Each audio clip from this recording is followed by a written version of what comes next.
Wisconsinites was born in another country. That's according to the American Immigration Council, which also reports that 15% of farm workers are migrants. Local 5's Eric Richards has the story of one worker born in Guatemala who now calls Kiwani home. For me, the calves, I look at them like they are my kids. 32-year-old Henry Fajardo is a calf manager at Pagels Ponderosa in Kiwani.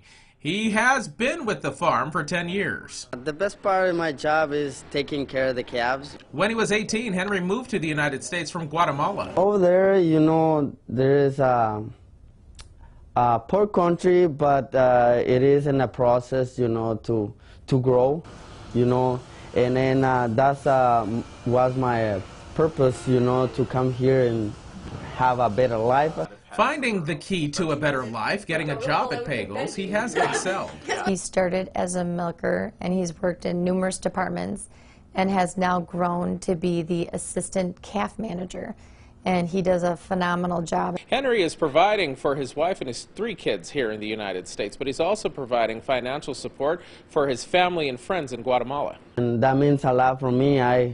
My thoughts always go back to my country, because I used to celebrate it when I used to live there. So, yeah, that means a lot for me, and I think for my family too, and I always thinking there's part of my life is still there. Working in the U.S. while still holding on to his heritage, which allows for a positive outlook on life. Wisconsin is a little more, than it's a little bit different, but there's nothing you can't handle.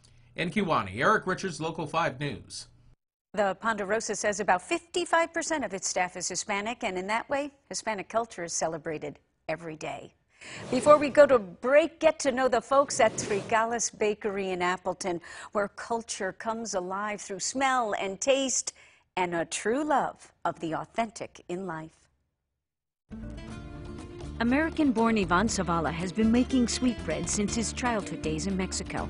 But he wanted to be his own boss, and along with his wife took over Reyes Bakery in 2015 and renamed it Trigales. Es porque el trigo es la wheat is the main ingredient they used when making bread, so by saying trigales, that means like the wheat field. Ivan and Lara make everything from scratch right here on the premises with a small staff that helps them serve the public. Even when supplies were tight during COVID, they managed to serve up Hispanic favorites, especially the tres leches cake, or 3 milks. It's a process of at least 2 days, because first they have to bake the bread and then it has to be completely cool before they start doing anything with it. The cake is soaked in a mixture of regular milk, sweetened condensed milk, and evaporated milk, and then they add other flavors to it, and then that's when they start the decorating process. Because of COVID protocols, you can't touch the bread before you buy it anymore. But there are plenty of candies from the old country that remind folks of childhood, with more English-speaking customers coming in because in any language, La Dolce Mexicano is just plain yum.